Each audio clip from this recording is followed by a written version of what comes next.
ನೆಲಮಂಗಲ ವಿಧಾನಸಭಾ ಕ್ಷೇತ್ರದ ಸೋಲೂರು ಹೋಬಳಿಯ ಮೋಟಗಾನಹಳ್ಳಿ ಗುಡೇಮಾರನಹಳ್ಳಿ ರೈತರೆಲ್ಲರೂ ದಾಸೇನಹಳ್ಳಿಯಲ್ಲಿ ಅಂತಾರಾಷ್ಟ್ರೀಯ ವಿಮಾನ ನಿಲ್ದಾಣ ಮಾಡದಂತೆ ರೈತರು ಪ್ರತಿಭಟನಾ ಸಭೆ ನಡೆಸಿದರು. ನಂತರ ಸಭೆಯನ್ನು ಉದ್ದೇಶಿಸಿ ಮಾತನಾಡಿದ ನೆಲಮಂಗಲ ಜನಪ್ರಿಯ ಶಾಸಕರಾದ ಎನ್ ಶ್ರೀನಿವಾಸ್, ಸೋಲೂರು ಹೋಬಳಿಯ 3 ಗ್ರಾಮ ಪಂಚಾಯಿತಿಯ ಅನೇಕ ಹಿರಿಯರು, ಮಹಿಳೆಯರು, ರೈತರು ಈ ಭಾಗದಲ್ಲಿ ವಿಮಾನ ನಿಲ್ದಾಣಕ್ಕೆ ಸ್ಥಳ ಗುರುತು ಮಾಡಿದ ನಂತರ ಭೂಸ್ವಾಧೀನವಾದರೆ ಭವಿಷ್ಯದ ಬಗ್ಗೆ ಚಿಂತಿಸಿ ಊಟ ನಿದ್ದೆ ಬಿಟ್ಟಿದ್ದು ಕೆಲವರು ಸುಸ್ತಾಗಿ ಆಸ್ಪತ್ರೆಗೆ ದಾಖಲಾಗಿದ್ದಾರೆ. ಈ ವಿಚಾರ ತಿಳಿದ ಶಾಸಕರು, ನಿಮ್ಮ ಜೊತೆ ನಾನಿದ್ದೇನೆ, ಯಾರು ಊಟ ನಿದ್ದೆ ಬಿಟ್ಟು ಆರೋಗ್ಯ ಹಾಳು ಮಾಡಿಕೊಳ್ಳಬೇಡಿ, ನಿಮ್ಮ ಜೊತೆ ಸದಾ ನಾನು ಇರುತ್ತೇನೆ ಎಂದು ಧೈರ್ಯ ತುಂಬಿದರು. ನಂತರ ಮಾಧ್ಯಮದ ಜೊತೆ ಮಾತನಾಡಿದ ವಕೀಲರಾದ ಗಿರೀಶ್, ಶಾಸಕ ಸ್ಥಾನ ಪಣಕ್ಕಿಟ್ಟು ನಿಮ್ಮ ಜೊತೆ ಹೋರಾಟ ಮಾಡುತ್ತೇನೆ. ಜನರಿಂದ ನಾನು ಶಾಸಕರಾಗಿದ್ದೇನೆ. ಯಾವುದೇ ಕಾರಣಕ್ಕೂ ಇಲ್ಲಿ 2ನೇ ವಿಮಾನ ನಿಲ್ದಾಣ ಆಗಲು ನಾನು ಬಿಡುವುದಿಲ್ಲ ಎಂದು ಭರವಸೆ ನೀಡಿದ್ದಾರೆ. ಮೋಟಗಾನಹಳ್ಳಿ ಗುಡೇಮಾರನಹಳ್ಳಿ ಭಾಗದ ಫಲವತ್ತಾದ ಕೃಷಿ ಭೂಮಿಯಾಗಿದೆ. ಇಂತಹ ಸ್ಥಳಗಳಲ್ಲಿರುವ ರೈತರನ್ನು ಒಕ್ಕಲೆಬ್ಬಿಸುವ ಕೆಲಸ ಮಾಡುವುದು ಸರಿಯಲ್ಲ. ಅವರಿಗಾಗಿ, ಅವರ ಭೂಮಿಗಾಗಿ ಈ ಭಾಗದ ವಿಮಾನ ನಿಲ್ದಾಣ ಆಗದಂತೆ ನೋಡಿಕೊಳ್ಳುವ ನಿಮ್ಮಲ್ಲಿ ಕೆಲ ಮುಖಂಡರು ಬಂದರೆ ಸಿಎಂ, ಡಿಸಿಎಂ ಸಚಿವರನ್ನು ಭೇಟಿ ಮಾಡಿಸಿ ಮನವಿ ಸಲ್ಲಿಸೋಣ ಎಂದು ನೆಲಮಂಗಲ ಶಾಸಕ ಎನ್ ಶ್ರೀನಿವಾಸ್ ಭರವಸೆ ನೀಡಿದರು. ನನಗೆ ಶಾಸಕರ ಮೇಲೆ ನಂಬಿಕೆ ಇದೆ, ಅವರ ಜೊತೆ ನಾವು ಸದಾ ಇರ್ತೇವೆಂದು ಸಂತಸ ವ್ಯಕ್ತಪಡಿಸಿದರು. ನನ್ನ ಹೆಸರು ಗಿರೀಶ್ ಅಂತೇಳಿ ವಕೀಲರು. ಇವತ್ತು ಏನು ಸೋಲೂರು ಹೋಬಳಿ ಭಾಗದ ಮೋಟಗಾನಹಳ್ಳಿ ಗ್ರಾಮ ಪಂಚಾಯತಿ, ಗುಡೇಮಾರನಹಳ್ಳಿ ಗ್ರಾಮ ಪಂಚಾಯತಿ ಮತ್ತು ಲಕ್ಕನಹಳ್ಳಿ ಗ್ರಾಮ ಪಂಚಾಯತಿ ಭಾಗದ 25 ಗ್ರಾಮದ ರೈತರುಗಳು ಏನು ಆತಂಕದಲ್ಲಿ ವಿಮಾನ ನಿಲ್ದಾಣ, ನಮ್ಮ 2ನೇ ಅಂತಾರಾಷ್ಟ್ರೀಯ ವಿಮಾನ ನಿಲ್ದಾಣ ನಮ್ಮ ಭಾಗದಲ್ಲಿ ಆಗ್ತದೆ ಅಂತಕ್ಕಂತಹ ಏನು ಭಯ ಮತ್ತು ಆತಂಕ ಪಡ್ತಾಯಿದ್ರು.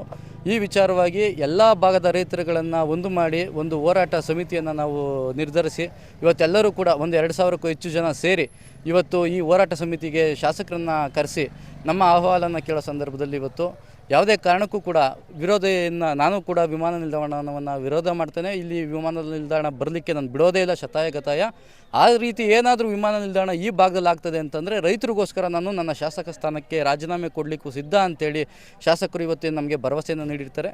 ಶಾಸಕರ ಭರವಸೆಯನ್ನು ಕೂಡ ನಾವು ಇವತ್ತು ನಂಬಿರ್ತೀವಿ. ಯಾಕೆ ಅಂತಂದರೆ ನಾವು ಅವರನ್ನು ಅಷ್ಟು ಗೌರವದಿಂದ ಕರೆದಾಗ ಬಂದು ನಮ್ಮ ಮಾತಿಗೆ ಬೆಲೆಯನ್ನು ಕೊಟ್ಟಿರ್ತಾರೆ. ಕೇಂದ್ರ ರಾಜ್ಯ ಸರ್ಕಾರಗಳು ಜಂಟಿಯಾಗಿ ಈ ಒಂದು ಭಾಗದಲ್ಲಿ ಮೋಟಗಾನಹಳ್ಳಿ ಪಂಚಾಯತಿ, ಲೆಕ್ಕನಹಳ್ಳಿ ಪಂಚಾಯತಿ, ಗುಡೇಮಾರನಹಳ್ಳಿ ಪಂಚಾಯತಿ ಕೆಲವೊಂದು ವ್ಯಾಪ್ತಿಯ 25 ಗ್ರಾಮಗಳ ಏನು ಈ ಕೃಷಿ ಫಲವತ್ತಾದ ಭೂಮಿಯನ್ನು ಒಂದು ಅಕ್ವಿಜೇಷನ್ ಮಾಡ್ಕೊಂಡು ಇಲ್ಲಿನ ಜನ ಎಲ್ಲ ಪೂರ್ತಿ ಕೃಷಿ ಚಟುವಟಿಕೆಯಲ್ಲಿ ಭಾಗಿಯಾಗಿರ್ತಕ್ಕಂಥ, ಕೃಷಿನೇ ನಂಬ್ಕೊಂಡಿರ್ತಕ್ಕಂಥ ಜನಗಳು ಸಾಲೊತ್ತಿಗೆ ಅದ್ರ ಜೊತೆಗೆ ಹೈನುಗಾರಿಕೆ ಮಾಡ್ಕೊಂಡು ಏನೋ ಸಣ್ಣ ಪುಟ್ಟ ಜೀವನ ಮಾಡ್ಕೊಂಡು ಕಾಲ ಕಳೀತಾರೆ.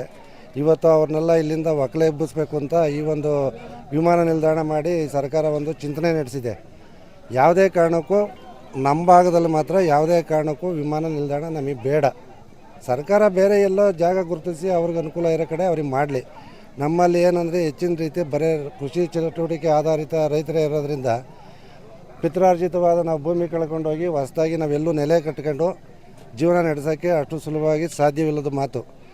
ಆದ್ದರಿಂದ ಇವತ್ತೇನು ಈ ಸುತ್ತಮುತ್ತಲ 25 ಗ್ರಾಮಗಳ ಹಳ್ಳಿ ಜನರು ಎಲ್ಲ ಒಂದು ರೀತಿ ಸಹಕಾರ ಕೊಟ್ಬಿಟ್ಟು ಈ ಒಂದು ಸಭೆಗೆ ಆಗಮಿಸಿ ಎಲ್ಲರ ಮುಖಾಂತರನೂ ಏನೊಂದು ಮನವಿ ಕೊಟ್ಟಿದ್ದಾರೋ ಶಾಸಕರಿಗಾಗಲಿ, ಇನ್ನೊಂದು ನಮ್ಮ ಸರ್ಕಾರದ ಮಟ್ಟಕ್ಕೆ ತಲುಪಿಸೋಕ್ಕೆ ಎಲ್ಲದಕ್ಕೂ ಒಂದು ಸಹಕಾರ ಕೊಟ್ಟಿದ್ದಾರೆ. ನಾವು ಸರ್ಕಾರದಕ್ಕೆ ಒತ್ತಾಯ ಮಾಡೋಕ್ಕೆ ನಮ್ಮ ಜನಗಳು ಎಲ್ಲ ಬೆನ್ನೆಲುಬುಗಳು ರೀತಿ ನಮ್ಮಲ್ಲಿ ಜನ ನಮ್ಮಿಂದ ಇರೋದ್ರಿಂದ ನಾವು ಅವರಿಂದ ನಾವು ಇದ್ಕೊಂಡು ನಾವು ಅವರಿಗೆ ನಮ್ಮದೇ ಆದಂಥ ಸಂಪೂರ್ಣ ಸಹಕಾರ ನೀಡ್ತೇವೆ ಅಂತ ಹೇಳ್ತಾ.